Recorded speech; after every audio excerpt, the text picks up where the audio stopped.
నెల్లూరు జిల్లా జైల్లో రిమాండ్ ఖైదీగా ఉన్న పిన్నెల్లి రామకృష్ణారెడ్డి వారి సోదరుడు వెంకట రామిరెడ్డిని జైల్లో కలిసి పరామర్శించిన మాజీ మంత్రి కాకాని గోవర్ధన్, తాడిపత్రి మాజీ ఎమ్మెల్యే కేతిరెడ్డి పెద్దారెడ్డి, ధర్మవరం మాజీ ఎమ్మెల్యే కేతిరెడ్డి వెంకటరామిరెడ్డి. పిన్నెల్లి రామకృష్ణారెడ్డిని అన్యాయంగా అక్రమ కేసులో అరెస్టు చేయించి చంద్రబాబు ఆనందం పొందుతున్నారని కాకాని అన్నారు. పిన్నెల్లి రామకృష్ణారెడ్డి రెడ్డికి సంబంధం లేని ఆధారాలు లేని కేసులో ఇరికించి పోలీసులు అనేక రకాల ఆధారాలు సృష్టించి కోర్టుని నమ్మించి జైలుకు పంపడం దారుణమని అన్నారు. జైల్లో పిన్నెల్లి సోదరులు చాలా ఆరోగ్యంగా ధైర్యంగా ఉన్నారని తాడిపత్రి మాజీ ఎమ్మెల్యే కేతిరెడ్డి పెద్దారెడ్డి ఈ విధంగా అన్నారు. పిన్నెల్లి సోదరులు అక్రమ కేసులకు భయపడకుండా ధైర్యంగా ఉన్నారని అన్నారు. అక్రమ కేసులో అన్యాయంగా నెల్లూరు సెంట్రల్ జైల్లో ఉన్నటువంటి సోదరులు పిన్నెల్లి రామకృష్ణారెడ్డి గారిని కలిసి మాట్లాడి పరామర్శించడానికి తాడిపత్రి మాజీ ఎమ్మెల్యే కేతిరెడ్డి పెద్దారెడ్డి గారు, ధర్మవరం మాజీ ఎమ్మెల్యే కేతిరెడ్డి వెంకటరామిరెడ్డి గారు ఈరోజు రావడం జరిగింది. వచ్చినటువంటి సందర్భంగా జైల్లో రామకృష్ణారెడ్డి గారితో మాట్లాడాం. రామకృష్ణారెడ్డి గారి మీద గతంలో మనం మాట్లాడుకున్నట్టుగానే అనేక సందర్భాల్లో మేము చెప్పినట్లుగానే అన్యాయంగా ఒక అక్రమమైనటువంటి కేసులో ఇరికించి ఈరోజు చంద్రబాబు ఆనందం పొందేటువంటి పరిస్థితి. ఎందుకంటే ఓ దుర్మార్గమైనటువంటి సంబంధం లేనటువంటి ఆధారాలు లేనటువంటి ఒక కేసులో ఇరికించి దానికి సంబంధించి పోలీసులు అనేక రకాలైనటువంటి సాక్ష్యాలు సృష్టించి దానిలో ఈయన భాగస్వామి ఉన్నాడు అని చెప్పి కోర్టును నమ్మించి ఈరోజు జైలుకి పంపించడం జరిగింది. ఇది దారుణమైనటువంటి పరిస్థితి. కాబట్టి ఈరోజు కలిసి మాట్లాడినటువంటి సందర్భంలో రామకృష్ణారెడ్డి కానీ వాళ్ళ తమ్ముడు వెంకటరామిరెడ్డి గారు కానీ ఆరోగ్యంగా ఉన్నారు, ధైర్యంగా ఉన్నారు. వాళ్ళు ఎక్కడా కూడా వాళ్ళకి సంబంధించినటువంటి ఈ కేసులో మమ్మల్ని జైల్లో వేశారనేటువంటి ఆలోచన కానీ ఆ భయం కానీ ఎక్కడా కనిపించడం లేదు. ఈ కేసులు మేము ధైర్యంగా ఎదుర్కొంటాం. న్యాయస్థానం మీద మాకు నమ్మకం ఉంది. న్యాయస్థానాల్లో పోరాటం చేస్తాం. న్యాయ పోరాటం చేసినా సరే ఈ కేసులో దీనిలో విజయం సాధిస్తామనేటువంటి నమ్మకం, విశ్వాసం, ధీమాతో వాళ్ళు ఉండడం జరిగింది.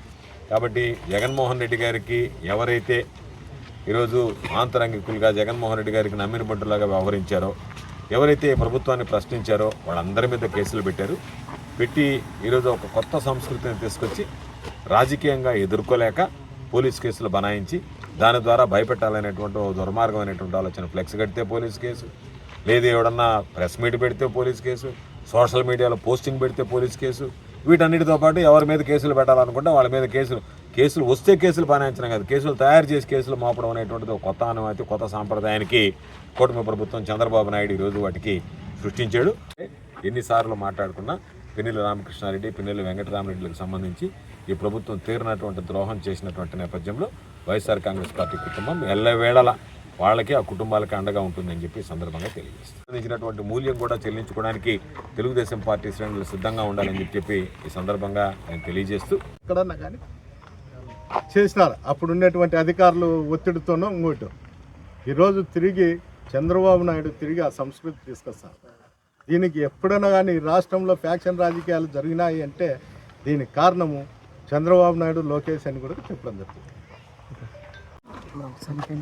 ఈరోజు అక్రమ కేసులో నిర్బంధించిన పిన్నెల్లి బ్రదర్స్ వెంకటరామిరెడ్డి, రామకృష్ణారెడ్డి గారిని చూడనీకి వచ్చి వాళ్ళు కూడా ఈ కేసులో ఉన్నందువల్ల వాళ్ళ ఆలోచన సడలు కూడా ధైర్యంగా ఉండాలి. ఎందుకు చెప్తున్నా అంటే ఇంతకన్నా ఏమీ చేయలేరు. ఇంతకు మించి గతంలో కూడా మేము 4 నెలల ముందు కూడా ఇక్కడ వచ్చి ఉన్నాము. మళ్ళా కూడా మరో కేసు పెట్టారు, అక్రమ కేసు. అందులో ఇద్దరు ఆధిపత్య పోరు కోసం ఇద్దరు చనిపోతే తెలుగుదేశం వల్లే ఆ కేసులో అక్రమంగా కేసు పెట్టారు. అంటే ఈ కేసులన్నీ పోలీస్ అధికారులు ఏ విధంగా చూస్తున్నారంటే ఆ టవర్ లొకేషన్లో ఎవరో ఒకరు ఉంటే వాళ్ళతో వీళ్ళు మాట్లాడుకుంటారనే ఒక ఉద్దేశంతో ఆ కుట్రగా తీసుకొని వచ్చి కేసులు పెట్టడం జరుగుతుంది. ఇది సాధారణంగా మా అనంతపురం జిల్లాలో ఎక్కువగా పెట్టేవాళ్ళు. పొలిటికల్గా ఎక్కడ మర్డర్ జరిగినా కూడా పొలిటీషియన్ ఇన్వాల్వ్ చేసి ఇబ్బందులకు గురి చేసేవాళ్ళు. ఈ సంస్కృతి రాష్ట్రం అంతా కూడా చంద్రబాబు నాయుడు పెట్టడం జరుగుతుంది. అంటే ఈ విధంగా పెట్టుకుంటూ పోతే రేపు పొద్దున జైళ్ళల్లో ఈరోజు మా లీడర్లంతా ఏ విధంగా సఫర్ అవుతారో మళ్ళీ తిరిగి మా ప్రభుత్వం వచ్చినప్పుడు ఖచ్చితంగా దీని పరిణామాలు అయితే ఖచ్చితంగా ఉంటాయి. ఊరికి అనుకుంటూ ఉండొచ్చు ఈరోజు తెలుగుదేశం నాయకులంతా కూడా రాష్ట్రంలో మేము వైఎస్ఆర్సీపీ నాయకుల మీద దాడులు చేస్తున్నాం, వాళ్ళని లోపల పెడుతున్నామని సంతోషపడవచ్చు. కానీ అది ఎక్కువ కాలం నిలబడదు. త్వరలోనే దీనిపైన రివైజ్ చేసుకునే పరిస్థితి కూడా వస్తుంది. ప్రతి ఒక్కరు కూడా ప్రతీకారం కూడా తీసుకుంటారు. ఏంటి వదులుతారయ్యా? ఎవరినన్నా కొడితే తిరిగి కొట్టకోకుండా ఏంటుకుంటారు? తిరిగి కొట్టే ఆలోచన తెప్పిస్తా అనేదే చంద్రబాబు నాయుడు. అందువలన ప్రతి ఒక్కరు కూడా జాగ్రత్తగా ఉండాలి. తెలుగుదేశం నాయకులు కూడా చూసుకొని నడుచుకుంటే మంచిది. ఏంటంటే ఈ సంస్కృతి అనేది తిరిగి మాకు రాకూడదు అని కోరుకోవాలి తప్ప ప్రతిసారి వాళ్ళు కొడితే మళ్ళీ తిరిగి వచ్చింది. అందరూ చెప్పేది ఏమంటే గతంలో ఫ్యాక్షన్లు అన్నీ ఉన్నాయి, ఫ్యాక్షన్ హత్యలు, ఫ్యాక్షన్ రాజకీయాలు జరుగుతున్నాయి అంటున్నారు. అదంతా మాపేయండి. రాజశేఖర్ గారు ముఖ్యమంత్రి అయిన తర్వాత ఫ్యాక్షన్ రాజకీయాలకు స్వస్తి చెప్పినారు. నెక్స్ట్ ప్రభుత్వం వస్తే ఇట్లాగే దొంగ కేసులు కడుతుంది, అంతకు మించి ఉంటుంది. జగన్మోహన్ రెడ్డి యొక్క 2.0 అనేది ఆ భయం అంటే ఏ విధంగా అక్రమాలు చేయడానికి మళ్ళీ భవిష్యత్తులో భయపడే విధంగా ఉంటుంది. కాబట్టి ఖచ్చితంగా ఆలోచించుకోండి. ఉద్యోగస్తులు, ఆఫీసర్లు అందరినీ కోరుకోవడం, మీకేదో పైన ప్రెషర్ ఉంది, కేవలం ఒక 4 నెలలు లోపల పెట్టండి, వాళ్ళు సాటిస్ఫై అవుతారు అనే పద్ధతిలో కేసులు కట్టుకుంటూ పోతే ఇది ఖచ్చితంగా మీకే తిరుక్కుంటుంది. ఎందుకంటే we're seeing an number of officers. ఈరోజు చాలామంది ఆఫీసర్స్ పోస్టింగ్ లేకుండా ఏ విధంగా ఇబ్బంది పెట్టి వాళ్ళ మీద క్రిమినల్ కేసులు కూడా కడుతున్నారు.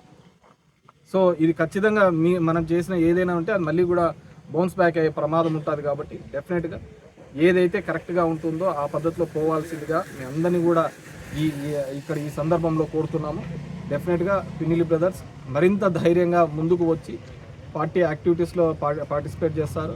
ఖచ్చితంగా పార్టీకి అండగా నిలబడతారు. వారందరికీ కూడా వైఎస్ఆర్ కాంగ్రెస్ పార్టీ ఎవరినైతే ఈ విధంగా ఇబ్బంది పడుతున్నారో వాళ్ళ కుటుంబాలకు, వాళ్ళకు అందరికీ కూడా వైఎస్ఆర్ కాంగ్రెస్ పార్టీ అండగా నిలుస్తుంది.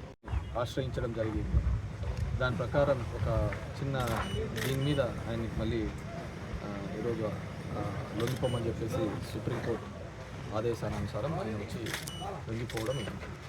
ఓవరాల్గా మనం ఈ 18 నెలల కూటమి పరిపాలన చూస్తే ప్రతి ఒక్కటి కూడా దొంగ కేసులు పెట్టుకుంటా అక్రమ నిర్బంధాలు చేసుకుంటూ వచ్చినారు. దానికి ఇంతకుముందు కూడా గోవర్ధన్ అన్నం కలవడానికి వచ్చినప్పుడు కూడా చెప్పాను, దగ్గర అన్న మీద 6 కేసులు ఇదే విధంగా దొంగ పెట్టింటే ఇప్పుడు 16 కేసులు పెట్టినట్టున్నారు.